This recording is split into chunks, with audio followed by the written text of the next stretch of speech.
Well, good afternoon, everybody, and welcome along to Data Platform Downunder for 2022. On behalf of both myself, Martin Catherall, and myself, welcome along. Thanks for coming and joining us for 2022. Today, we've got John Miner talking to us about transitioning your T SQL skills to Spark SQL. Now, I'll hand over to John very shortly. So that you are all aware, this session is being recorded and will be made available on our YouTube channel. Last year, we did 15 sessions for the year. All 15 of those are available. So feel free to come along to the Data Platform YouTube channel, sign up and become a member. Help us get over 100 members on the channel itself so that we can get our own customized Data Platform Downunder YouTube channel. So with that, I'll hand over to John and we'll get today's session running. Excellent. Hey, Warwick, thank you very much. I'm friends with Martin and Warwick from the MVP community. So I really appreciate you giving me the time to actually speak to your user group. So I'm going to show my desktop right now, and I'm going to tell you a little about myself. I am MVP, like I said. So with Warwick and Martin, 6 years, hopefully the 7th year coming up. I'm going to show you a really important link. There's a link here that says John Miner 3 community work, and that's where this whole project is. Okay, so ADB is Azure Databricks code samples, and so we have both the Python and the IPython, which is the notebook, available here, as well as some AdventureWorks CSV files and the PowerPoint that I'm going to go over today. I've been an avid writer for MS SQL tips for over 7 years, and I have almost 100 articles written here on various topics. So please take a look. And this is what we're going to get into, Azure Databricks today, okay? So with that said, I'm going to try to multitask. Let me get into presentation mode. So let's do this. Oops, there we go. So I'm going to stop sharing if you don't mind. If you have any questions during this hour, please put them in the chat. I will stop every 15, 20 minutes and Warwick can just, toss me the questions if they come along.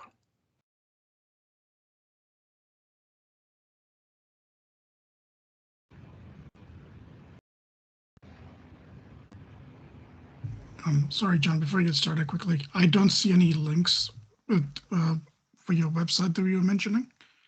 Type MS, it'll be right here, mssqltips.com. Can you see the slide deck? No, I don't see any slide decks on screen. How about you, Warwick? Do you see a slide deck? Yeah, I can see your slide deck, John. So it's your computer then. Sorry. Afterwards, we will paste it in there, Warwick, if you can, and that'll be great. So this was from the Past Data Community Summit in 2021, which I talked at. But again, I lost a few pounds. Everyone's trying to be healthy during COVID. Usually I don't Twitter too much. I just don't have time. But when I do, it's usually about where I'm speaking. So John Miner 3, that's my LinkedIn profile. Please reach out to me. If you have any questions, I'll try to answer them as best I can. And if not, point you in the direction of someone that's been doing it longer. Like I said, I've been doing Databricks for 2+ years straight. And, this is my bread and butter. And as for MS SQL tips, I love writing and teaching. So tonight we're going to talk, or today for you in Australia, and if you US, it's tonight, we're going to talk about transitioning your T SQL skills to Spark. So you've spent all this time learning ANSI SQL. How can you leverage it, okay? And I'm going to tell you how to do that.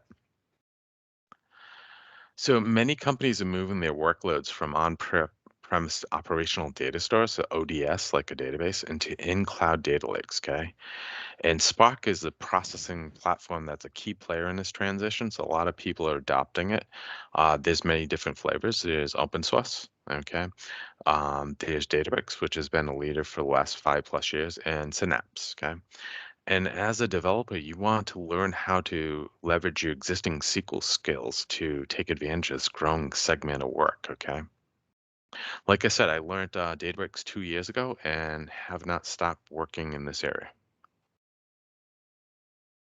So today, I'm going to introduce you to concepts and code that will help you during this transition. So we're going to talk about some things that are gonna help you. And is there a question? Let me see. Yeah, okay, great. No, Thank you, Art. all good. Awesome. So let's go into concepts, right? We're going to talk about what's an overview of Spark. What is it, right? It's not, I'm not talking about Star Trek, right? The guy from Vulcan, but I'm talking about the Spark engine. We'll talk about that. And we're going to talk about what's a data lake, right? There's a conceptual data lake as well as planning of how you're going to actually lay it out. We're going to talk about working with files and folders. We're going to talk about reading and writing data because that's essentially what you're doing in a data lake. Now, one thing that's key to leverage your SQL constructs is to post, okay, the file as a Hive catalog. Okay, so you're going to create a Hive table. We're going to review some SQL constructs. We're also going to go over some functions. I'm going to show you a few of them. And then we're going to show some known differences, okay? So what is Spark? This is a picture that was taken from Databricks, but we can see that Spark has 4 different silos. The very first one is data engineering, and it's the topmost left one. So you can manipulate data by reading it into a data frame. Now I'm going to show you how to, once it's in a data frame, post it as either a temporary view or a table, okay? We'll talk about that. But there's 3 other segments that are really important. For instance, graphing. So say if we're in Australia and we wanted to go from Brisbane to some other place, and I'm, again, not familiar with Australia, maybe one of these days I'll come visit your work, that we can do it in the US from Chicago to Boston, right? And maybe we had to go to Philadelphia. So in between those 3 points, maybe we wanted to see a person to deliver. So what's the fastest way we can deliver product, or what's the shortest distance? That's what graph problems are. Machine learning, a lot of people are trying to use that to solve simple problems like, hey, can I predict something? Is this an anomaly? Like maybe I had one client that was making lawnmowers. And so if you have a lawnmower, how do you know if there's a defect? Well, they were taking images, and we had a data scientist, a PhD, looking at the images and comparing what was a good image to a bad image so we could do anomaly detection. Last but not least, streaming.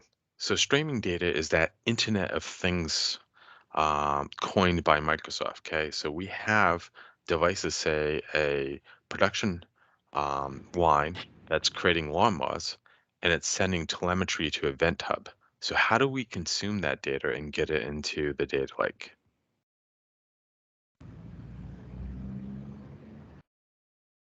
So this is the typical diagram of a Databricks cluster.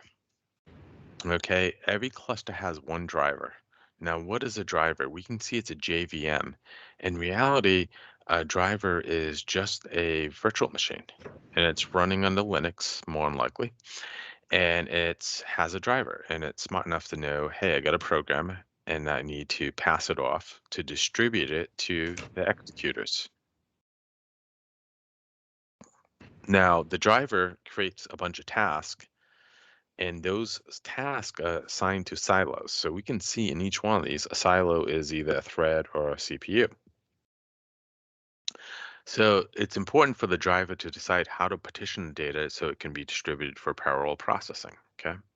So that's why when you save things onto the data lake, it's important to understand partitioning, because we can save a file as one file or 2. Okay, and we're going to talk about what file formats lend themselves to partitioning.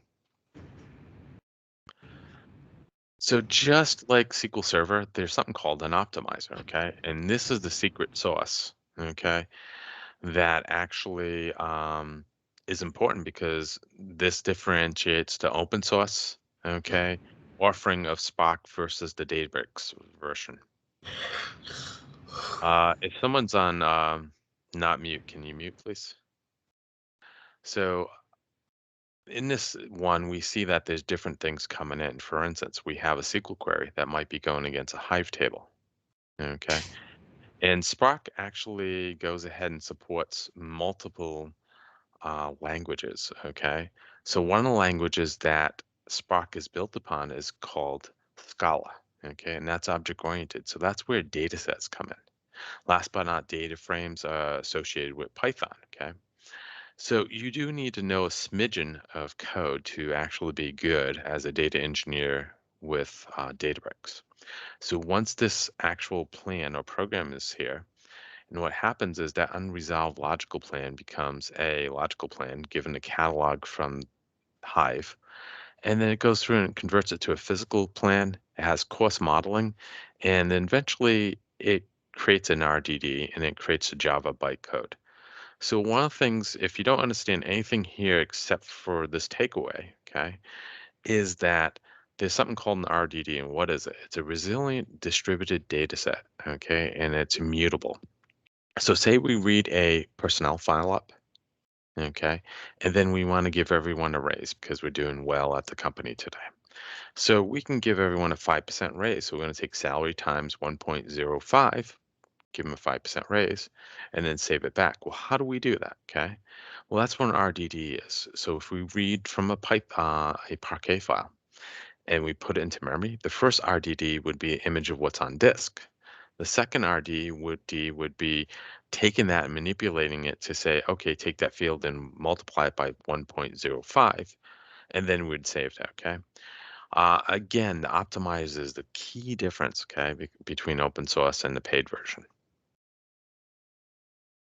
So let's take a look at the Databricks service. We're going to go over workspaces, clusters, how we can import a file, the Hive database, notebooks, and jobs, okay?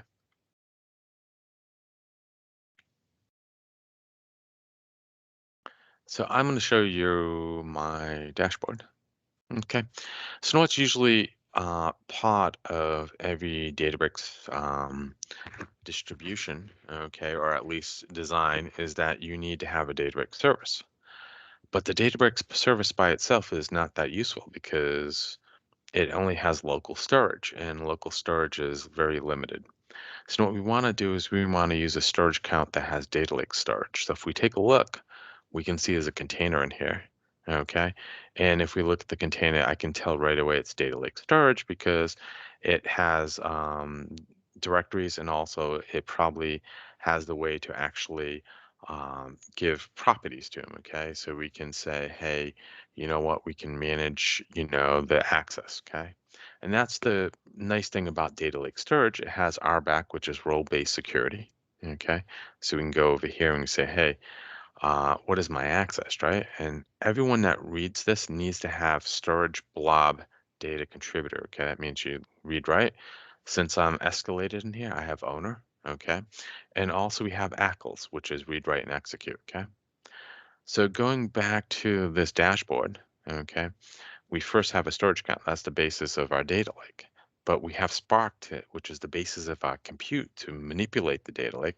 And last but not least, we don't want to store secrets in the code, which is the notebook. So most times we take the scope, which is a key vault backed secret library, which would back our credentials. So for instance, if we go in here, we can take secrets, and we can see that when we connect to a data lake, we need to have a service principal. And to have a service principal, we need to know the tenant ID. We need to know the client password and the client ID to connect, okay? So let's dive into Databricks now. So I've talked about 3 objects I typically deploy. So what is a workspace? A workspace allows you to go ahead and organize stuff, okay?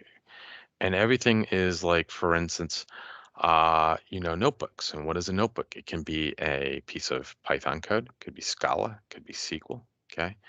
So if we look at the notebook for SQL, guess what? We have something called SQL. Okay. How do we know this is a SQL notebook? Because did it stop? We have a cluster here, and we can see that it's looking across MS SQL tips loan club for process 01. So if I run this, and hopefully that Hive database is there, it says there's no results. And so we can look, okay, this is a piece of code that's connected to some compute. And what is it trying to do? It's trying to go against the actual Hive database, and the Hive database is based upon a table, which is backed by a file, okay? So it does get complicated a little. And is there a question mark?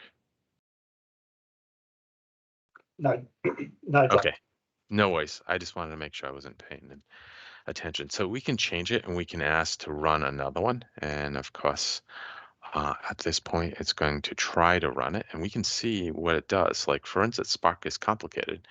We can look at what the steps are. For instance, it created a stage and the job has to execute somehow. So if we looked at the view, this shows you how it's actually executing. It's scanning a Parquet file and then it's generating some code. And so it gets quite interesting because we can actually see the internals of how this is actually pulling back data, which sometimes if you get really an expert in this area, you can actually go ahead and worry about tuning. For a novice, the only thing you really need to know is, hey, can I get the data back?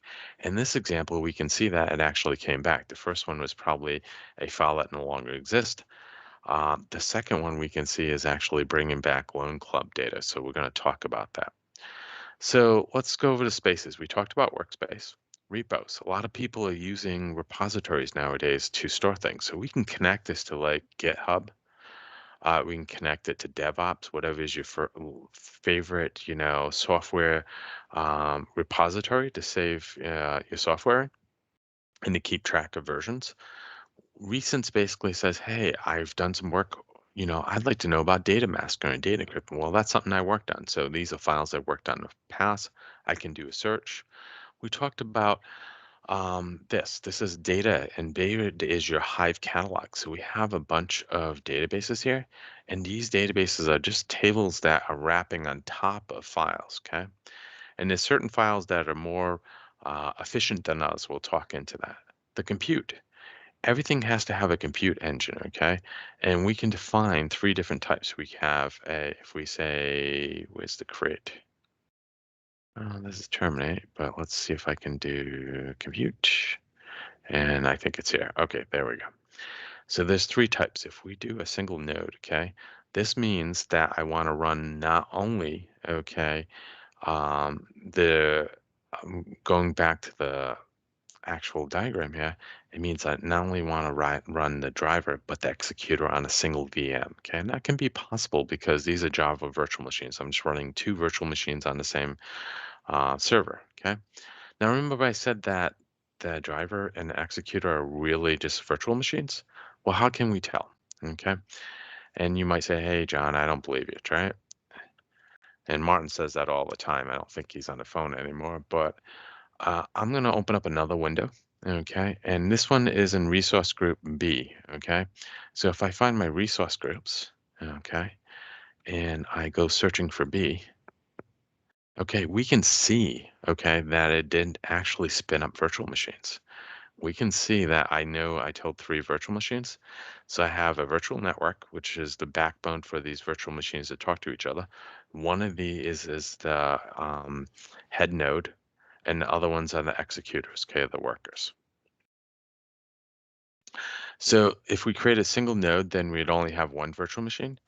If we create a standard node, that's called a interactive cluster, and it just runs. And then last but not least, we have something called the high concurrency cluster. And this allows us to put table access that grant, okay, revoke and deny commands in SQL against those Hive tables, okay? And that's kind of out of scope. I do have an advanced topic in class on that. And maybe another time work will invite me back to teach that one. But that is definitely out of scope, okay?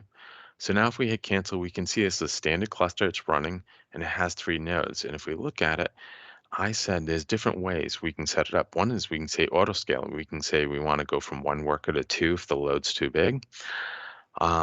During experience, I found with streaming data, you don't want to do that because if it scales, sometimes you'll miss messages. So it's better to actually pre-allocate. So I'm saying I'm always going to have two VMs ready available, and I'm going to have one that coordinates the jobs, okay? Last but not least, we have jobs. And what does jobs allow us to do? Job allows us to actually run something once a day or something that we know. So if we look at this, my program that I ran in here says print hello world. Hi, Christian, and it has some, just fun stuff. I was talking to a friend who runs the Montreal user group, but this says it succeeded. So we can see the last run. And if we go on to the last run, we can actually look at the output and we can see, hey, this is what ran last time. And it shows you each line of the notebook, okay, and how it ran. So you know that's a lot, but we're going to go back to that and reinforce it with some examples in a few minutes. But I do have some terminology that I need to get through to give you a better understanding of why we're doing this and what's a data lake. Okay. So in a data lake, we have different zones, okay? And we talked about two different ways to get data. And streaming is like it's going to Event Hub or reading messages and putting it into the bronze. Now, this is what typically was defined as a data lake back, say, 5, 10 years ago. But people have retermed these zones, okay? So bronze is usually considered raw zone. We put data in that we haven't really manipulated yet. Silver is the refined zone, which we're taking data out of raw zone, and we're actually refining it. So maybe we're deduplicating it.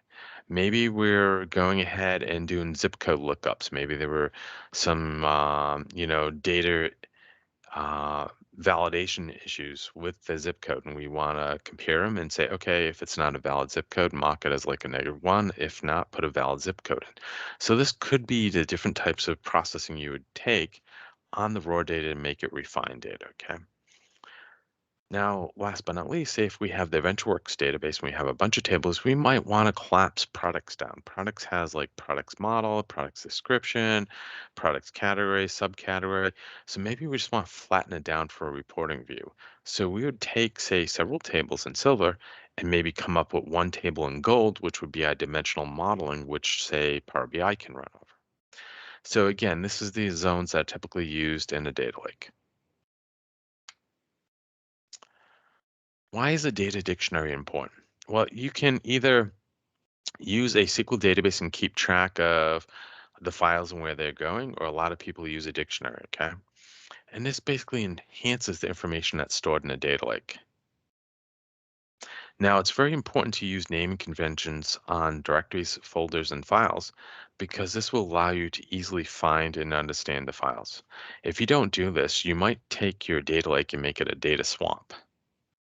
And as we know, swamps are not that desirable. So let's talk about various file groups. And again, if I was in the audience, I would say, hey, how many people have used the CSV file with, ETL, which is data engineering, and come up with an issue?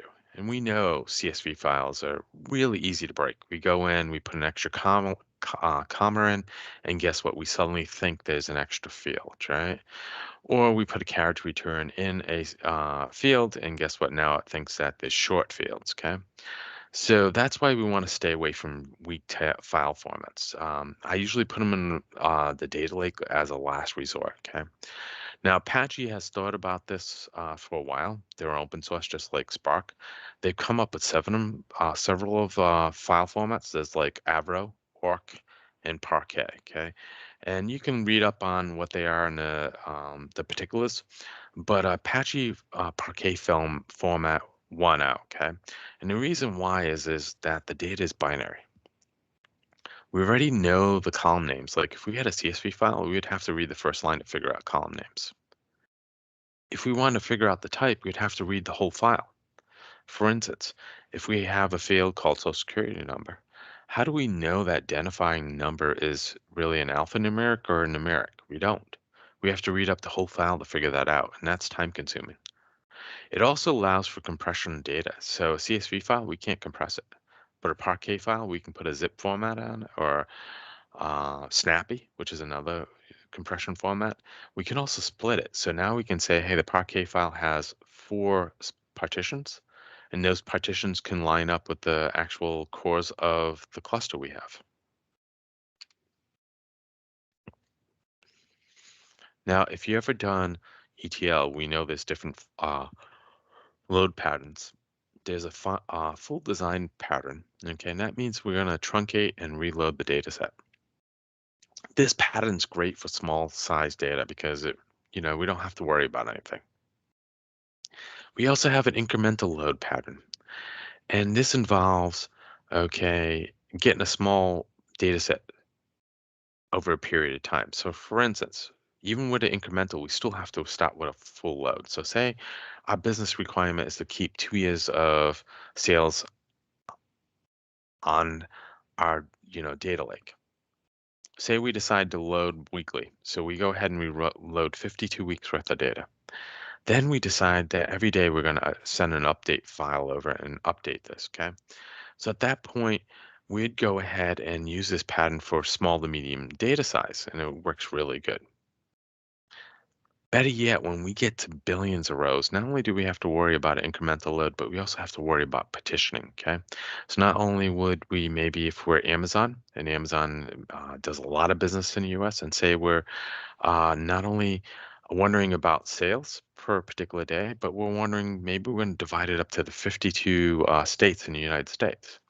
So that could be a partitioning strategy. We not only we do daily, but we also do it by state. What is the Delta file format? This is really exciting stuff. Not many things come out that are really exciting. A lot of times we're just doing SQL, and I've been doing SQL since 1989. So you're like, hey, a select statement's a select statement. It hasn't really changed for me. But the Delta file format really changed stuff for data lakes, okay? In the past, if we had to make a change to a Parquet file, we'd have to read it up. We'd hope that no one else was actually using it. So that's snapshot isolation, okay? And then we wouldn't be able to go back in time because once we read it up, we'd probably remove the original one and write it back out, right? Now, what's the nice thing about Delta? It not only uses Parquet files, but it uses log files. And what this gives us is ACID, okay, transaction. So it's atomic, consistent, independent, and durable, okay? It allows you to either do schema drift or schema enforcement, which I like schema enforcement because I like to have it fail if something changed. It also allows us to go back in time. So just like temporal tables, we can say, what did the data look like yesterday versus today? We talked about snapshot isolation, and it's open source. Not only did they give it to Databricks, the Databricks company worked on it and gave it to everyone, and Microsoft's actually using it. So what does a Delta table look like? It's just basically a bunch of Parquet files. And say if we do an upsert, we have some inserts, updates, and deletes, and we have transaction logs. So that's where we can go back in time, okay? And we can see it handles not only batch, which is your inserts, but your streaming. So let's talk about the Databricks file system. Okay, remember I said that everything's running on a VM? So essentially it is Unix. So if you have any Unix background, you're gonna love this. Out of the box, there's a local file system, and that's what we're gonna work today with.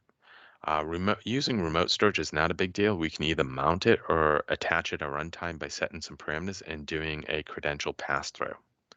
There are many different ways to work with files. So we can see FS, which is abbreviation for Databricks utils.fs, which is file system.ls, which is list. Okay. And we can see this one's actually not passing something called a hot mount because we don't need to know it's DBFS. But if we go back to using raw Python, okay, we have to know it's a hot mount. So if we're doing import OS, that's a command for Python, and we do OS list directory, we have to pass it a hot mount. If we go ahead and do a shell command, which is just, hey, give me an operating system, we also have to do an ls on the hot mount. So we're going to get into some examples. The very first thing you need to do is learn how to read and write files, okay?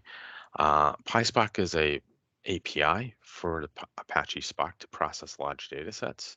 And why do we use it? Because it's distributed. If we go back and we said, hey, os.list directory, and we did os.read, we could read up the file, but it's only running on the head node. And that's not giving us the power of the cluster, okay? Anytime we do spark.read or spark.write, we're doing it in parallel. And that's why we need this power for large data sets, especially if you're doing volumes of data.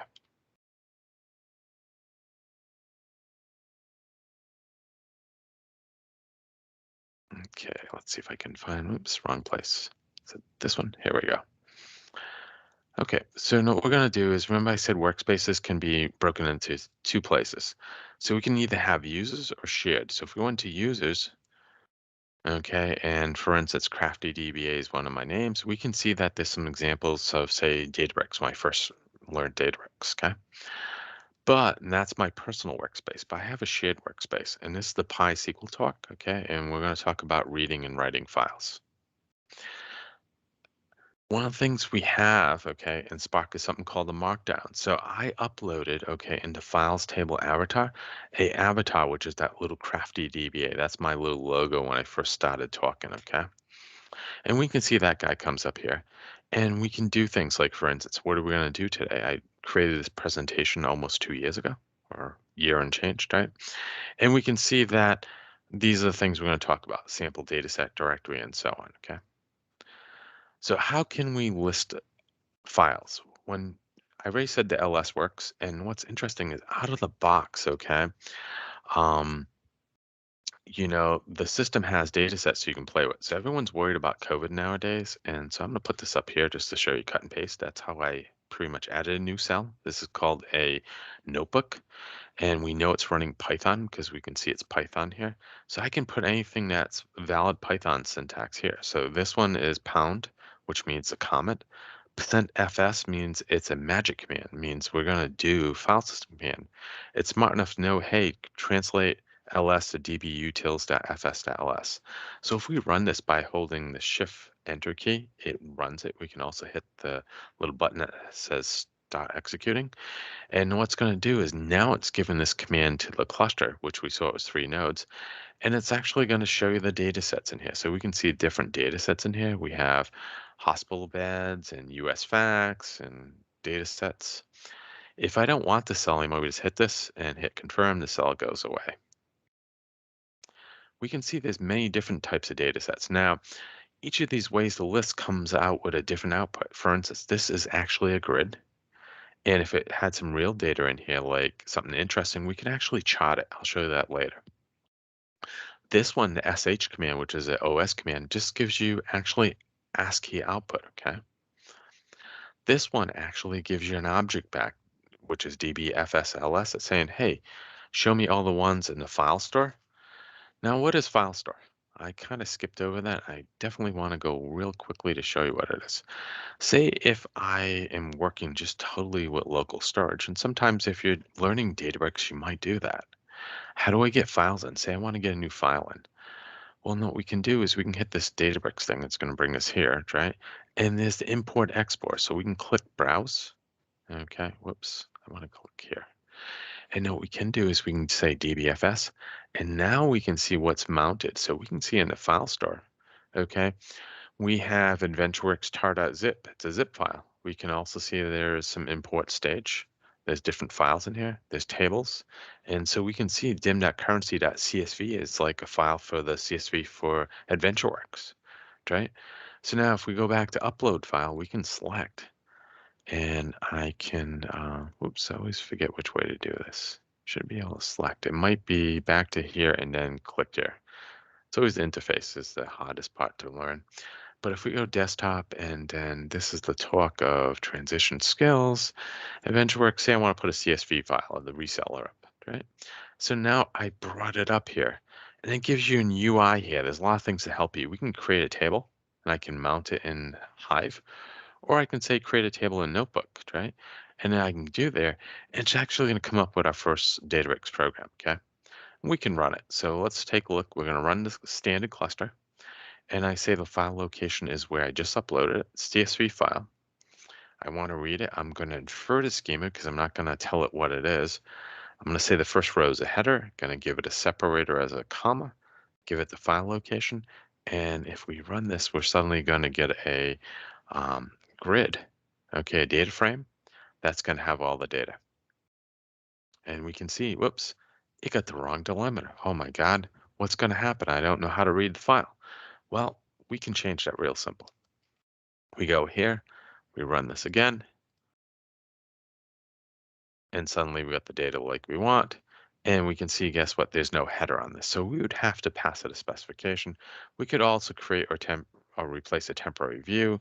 We could select from it. We could also create a permanent table. So the interesting thing is that out of the box, just right clicking, you can get you going. But we're going to do a little more. So I showed you some sample data sets. Let's work one that I've worked with before. It's called the power plant.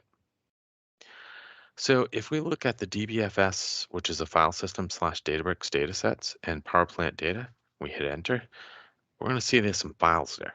And those are tab separated files. So we can go ahead and cat the very first one. And we can see, and this is a bash command, yet another magic command. It's like sh and allows me to run cat. Could have just done this with sh, but bash is born again shell. It's a Unix shell. And we can see that there's 1, 2, 3, 4, 5 columns, but I don't know what these are. AT, maybe this is volume, I don't know. Well, if we look more at the actual data that's on the system, okay, we can see there's a README. If you look at the README, this is one way to read the README, open up a file, join all the lines and print them, right? It's a very simple Python program. We can see, hey, it points to UCI EDU. It's some type of college. If we go out there and look for it, we can actually cut and paste it. So we can see now that T is temperature, V is exhaust vacuum. Okay, so it wasn't exactly what I thought it was. So we got AT is T, right? V, AP, we can look at AP, and AP is going to be your ambient pressure. So now we have the details behind it, okay? How do we process this data? Say I want to create something out of it, right? Well, I can read all 4 files all at once by saying, hey, here's the path to it. We don't have to read one at a time. We're going to tell it there's a header. It's delimited. That's what a quote is. Infer to schema, load it. But remember I told you this partitioning? I can partition it and display, okay? So if we go ahead, we're reading it up. We know there's 4 files and we're going to keep it as 4 partitions. And it takes a little while. So we can see again, like we can see there's different jobs that are being processed by the cluster. Okay, and here's the data that comes out. Now we can use simulate the idea of having a data lake by having these directories like the RIs were down SQL Server user group that I run, and there's bronze, silver, and gold, just like a data lake. Okay, so what we can do is we can get rid of say the bronze directory. And if we do or list it, right? So this shows us what's in the bronze directory. We can see there's a lot of other things. I'm not going to delete them all. And we can remove selectively both the power plant and the bronze and the Lending Tree Club because I'm going to use those. Okay. And so those are gone. And now we can say, okay, we read the data set in way up here, right? This is a data frame and it's almost like a table. That's what you can think of a data frame. It's Pandas data frames, the Spark data frames, they're all related. And so we want to go ahead and write it. How do we write it out, right?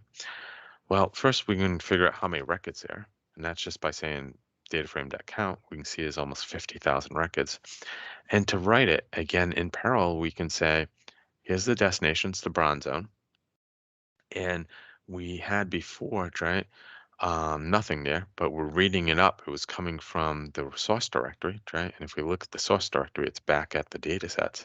Now we're going to write one file as a raw file, and that's typical. When I do ETL processing with ADF and call Databricks programs, I'll drop a file as a Parquet in the raw zone. And so that's what we're going to do. We're going to write this one out, okay? And if we run it, it'll eventually write it out. Now what's interesting thing is when you look at the output, okay, from a Spark program, there's going to be a bunch of more files. So remember I told you that by default, it uses compression. There's something called snappy. So we have 4 files that are snappy, compressed. We also have 3 other files that come. A success file, it worked. When we started and was it not committed? So these are all part of Spark, okay? So the main thing to take away from this talk and this little demo is that we can read and write very easily by using spark.read and spark.write. We can do manipulations if we want to. We didn't do it in this one, but I'll show you how pretty soon. And these are the following things that it supports: Arrow, CSV, JSON, Parquet, text. Text is really great for processing like web logs, okay? And then JBBC, so we can read and write from files.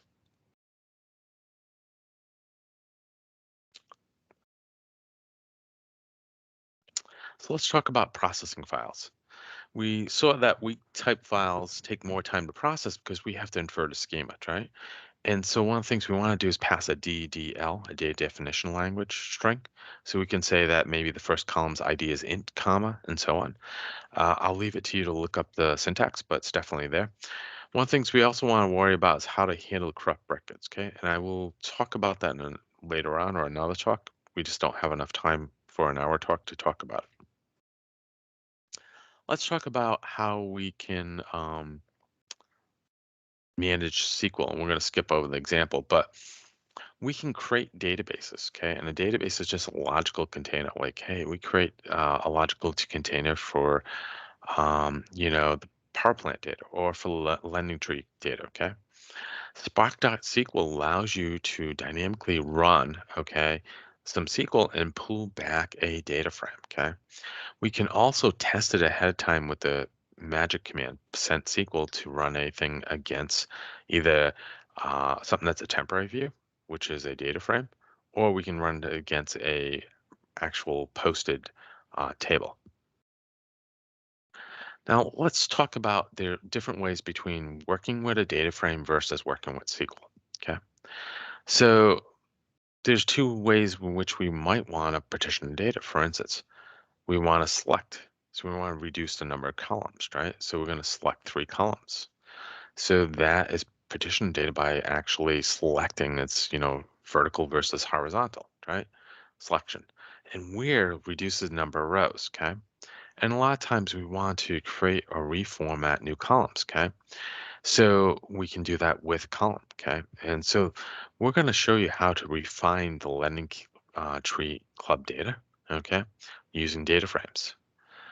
Then what we're going to do is we're going to take that same syntax, which is quite complicated, right? And and you have to learn these methods, and who wants to learn new stuff, right? But you've been doing SQL for all these years, right? We're going to show you how to do the same thing with your SQL skills. And what we're going to do is instead of actually doing data frame dot method and do something, we're actually going to create a SQL statement and we're going to say spark.sql dot run it. And we're going to get the exact same result.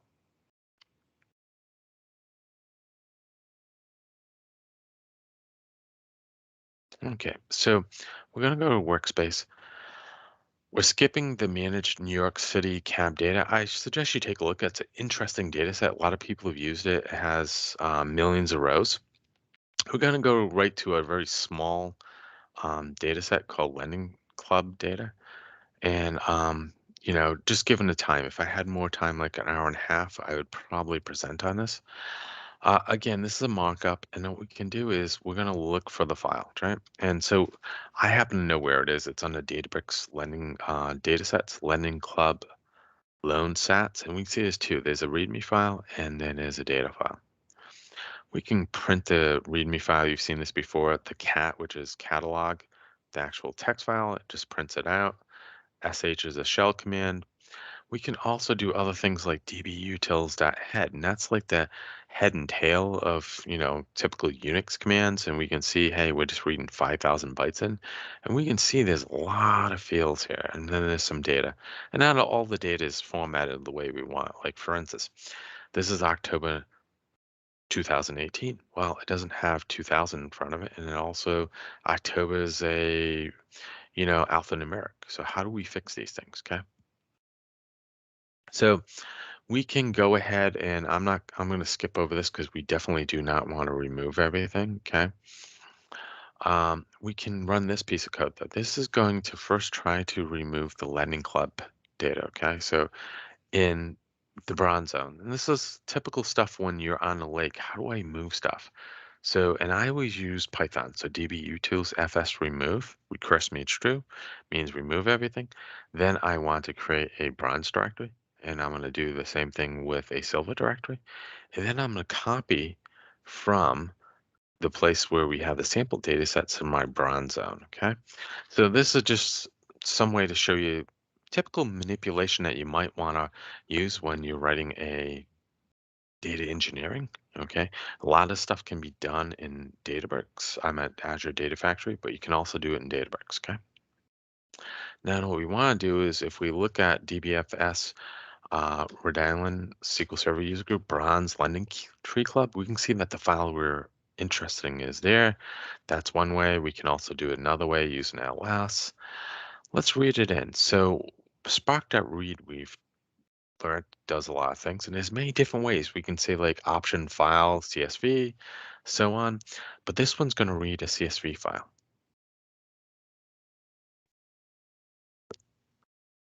And I just heard something beep. Does someone have a question mark? Nope. Okay. That's all good. And is everyone still awake? I know it's late for me. So we're going to go back to this. So we can see that this has one file on it, okay? So this is another syntax to use it, spark.read.csv. We can do many things. Option could be header, file format could be a CSV. So just learn them. There's tons of documentation on Spark. So this is just going to bring it in. And if we hit display, instead of showing it's not print or raw.display, it's display, it's going to actually tell us what the data frame is. So we can see everything's coming in as a string. And we can also, look at it and we can see there's the data here, okay? So looking at this, I do see some issues, right? We have a lot of fields that we don't want. We have interest rate with a percent at the end. We have terms that has the word months at the end. So how do we fix this, right? Well, we can do a count, just get a count, because when we do processing of data engineering, we always want to have counts before and after, okay? So we can see there's 130,000 rows. So let's figure out how to do this with a data frame. Well, everything starts with PySpark.SQL functions import star.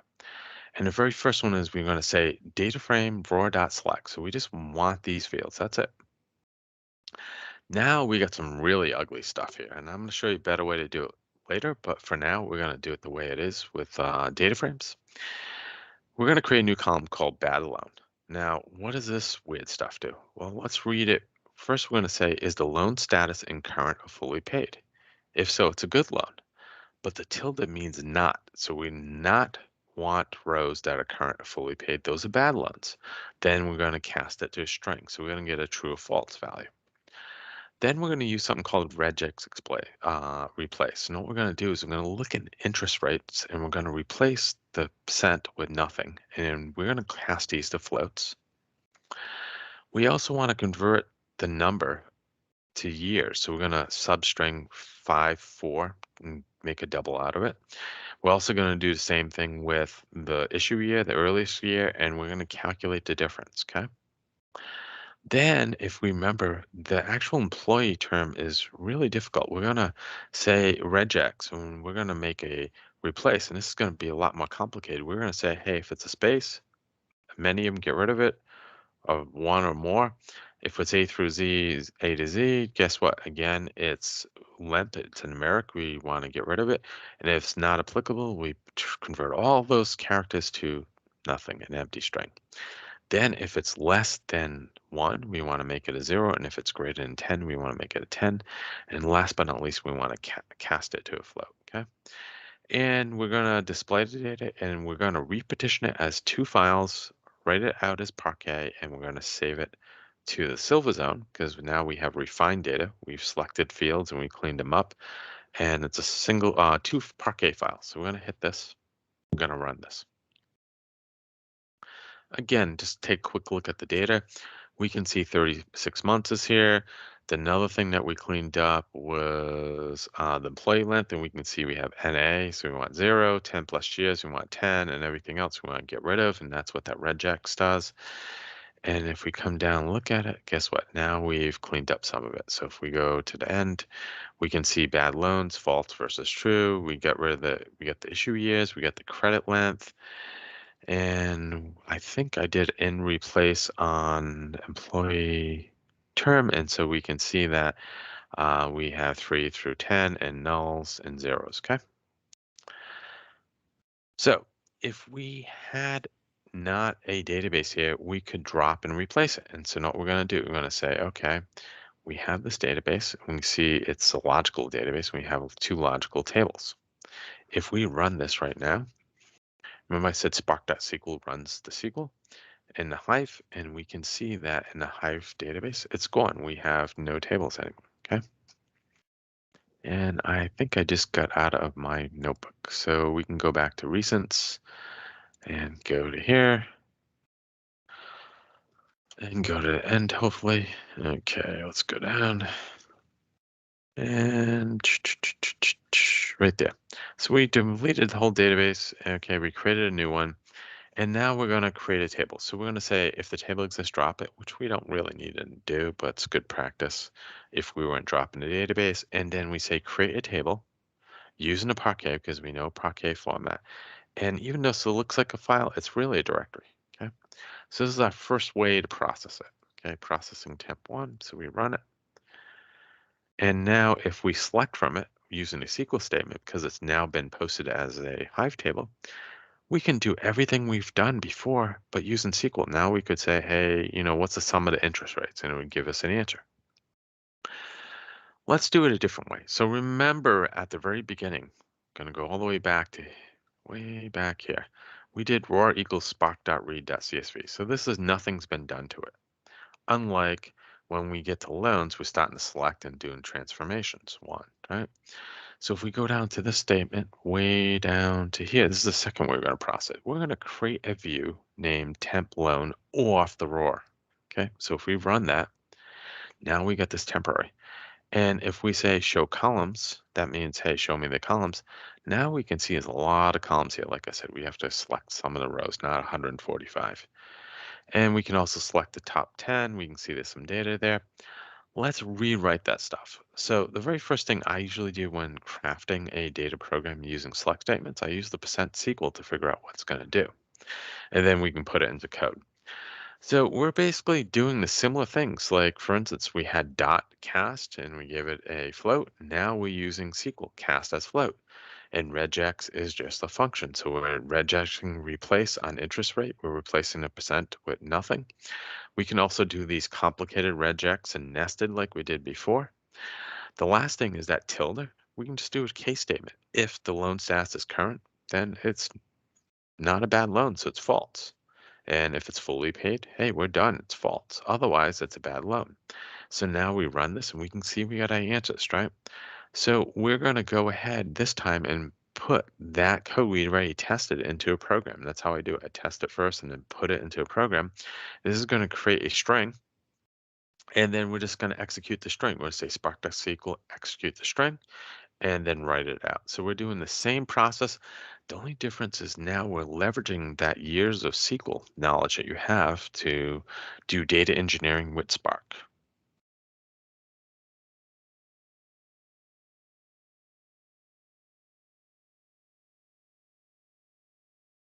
And so this is running.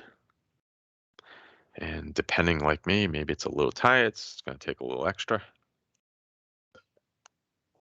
Shouldn't take that much extra though. There we go. So now what? We have it there. We did an LS. It would say it's there. But what I can do is I can say point to the second one. Okay. So if we look at what's in data, we have SQL tips. We only have one. So I can run this. This is going to say, hey, create it or delete it and then create it. And now if we run it, we can say we get the same answer. Oops, come on. Okay, so we can see we have the same answer. And if we look at the actual Hive table, we see we have two tables. We process the data two different ways.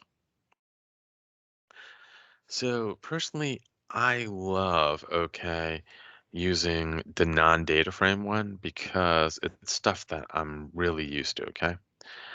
So last but not least, I want to close this with how can we do some advanced stuff, okay?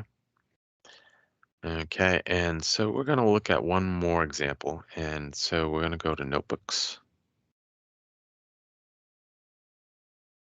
And we're going to look at the lending tree data that's been refined in Silverzone. So what can we do? For instance, this is showing tables in NYC, but we could change this to show tables from MS SQL tips, right? That's where we put it this time. And we can see that there's two tables there, okay? And we could refresh them if we want. We don't need to do that. So let's talk about aggregation. One of the things we know is that I live in the Northeast and it's named after New England, not like Old England, which Martin's from, right? Real England. And so in there, we can say, hey, we want to pick the loans that end New England, okay? And we want to aggregate them. So we want to get the state, is it a bad loan, the count of loans, and average amount, okay? And so if we run this now, we're doing some aggregation, right? And this is pretty simple, right? We typically do this in SQL. Wow, what's this? And what we can do, which is kind of cool, and I told you this before, is we can not only look at the data grid, right? Which a grid of information, and then, come on. I think I might have to run it again.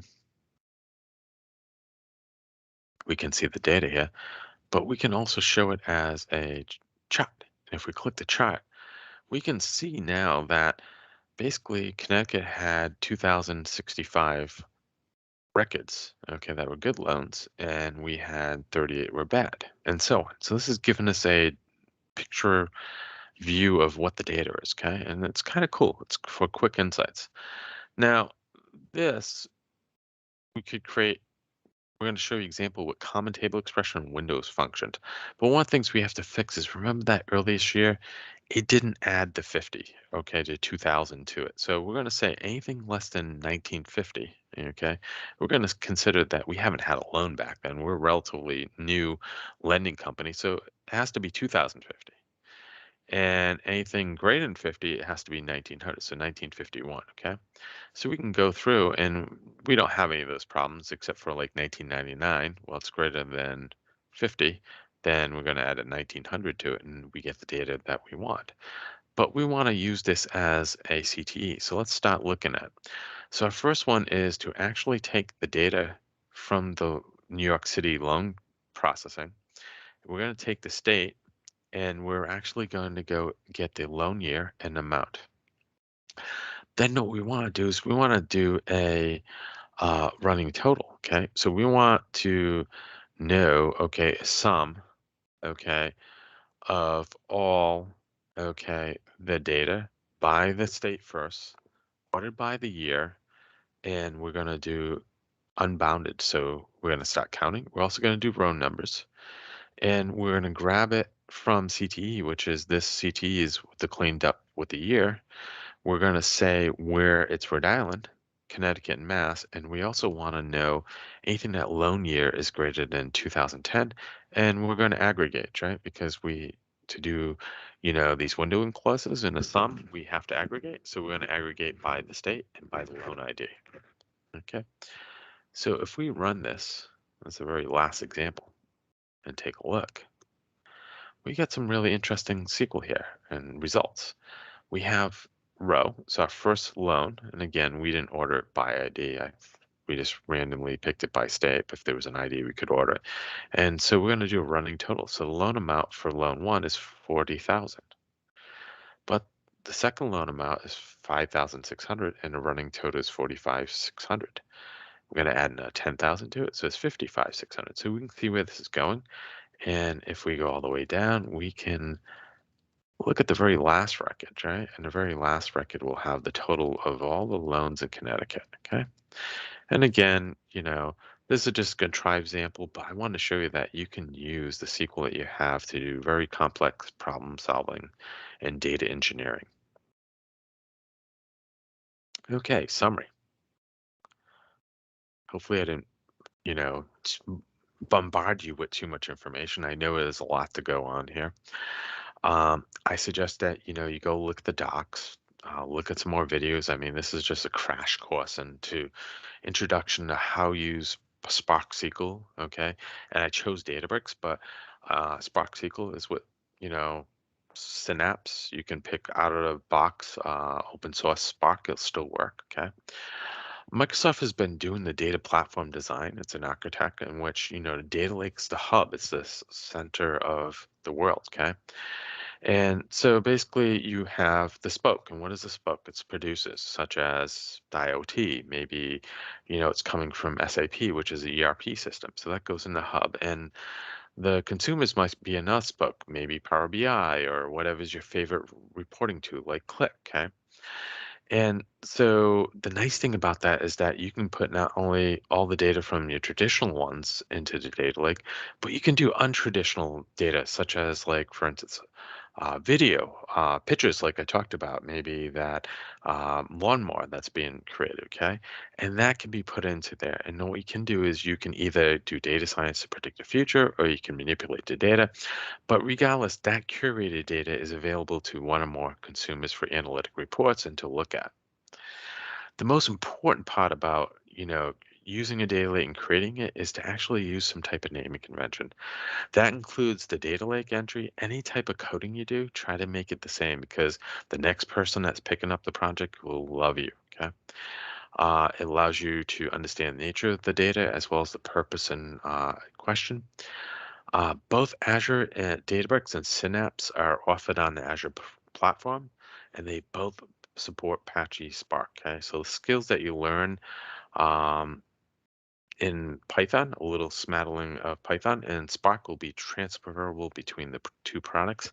And like I said, I've been doing this for 2 years straight, and the future is very bright. If you can adapt to this, you can reuse your T SQL skills.